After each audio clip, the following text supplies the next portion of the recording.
சென்னை புழல் பகுதியில் 24வது வட்டக்கழக செயலாளர் புழல் விஜயன் தலைமையில் அதிமுகவின் முப்பெரும் விழா மிக சிறப்பாக நடைபெற்றது. 24வது மேற்கு வட்ட கழக செயலாளர் புழல் விஜயன் தலைமையில் அதிமுகவின் முப்பெரும் விழா நடைபெற்றது. இதில் சிறப்பு அழைப்பாளராக முன்னாள் அமைச்சர், திருவள்ளூர் கிழக்கு மாவட்ட கழக செயலாளருமான மாதவரமூர்த்தி கலந்து கொண்டு எம்ஜிஆர் மன்றம் சார்பில் கணினி பயிற்சி முடித்த மாணவ மாணவிகளுக்கு சான்றிதழ்கள் வழங்கினர். மேலும் புரட்சித் தலைவர் எம்ஜிஆர் அவர்களின் 107வது பிறந்தநாள் கொண்டாட்டம், 500க்கும் மேற்பட்ட தூய்மை பணியாளர்கள், மகளிர் சுய உதவி குழுக்களை சார்ந்த பெண்கள் மற்றும் புழல் பகுதி ஏழை எளிய மக்களுக்கு நலத்திட்ட உதவிகளையும் அவர் வழங்கினார். பின்னர் எம்ஜிஆர் மன்றம் சார்பில் புழல் விஜயன் ஏற்பாட்டில் சுமார் 1000க்கும் மேற்பட்ட ஏழை எளிய மக்களுக்கு அறுசுவை உணவையும் அவர் வழங்கினார். இந்த நிகழ்ச்சியில் பேசிய திருவள்ளூர் கிழக்கு மாவட்ட கழக செயலாளர் மாதவரமூர்த்தி, கொடுத்து சிவந்த கரங்களுக்கு சொந்தக்காரர் புரட்சித் தலைவர் எம்ஜிஆர் எனவும் அவர் பிறந்த நாளை கொண்டாடுவதில் மகிழ்ச்சி அளிப்பதாகவும் அவர் பேசினார்.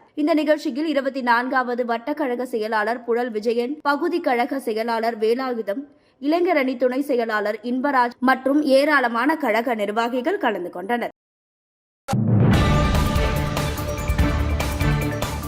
செய்திகளை உடனுக்குடன் தெரிந்து கொள்ள நமது அம்மா இணையதள தொலைக்காட்சியை சப்ஸ்கிரைப் செய்து அருகில் உள்ள பெல் ஐகானை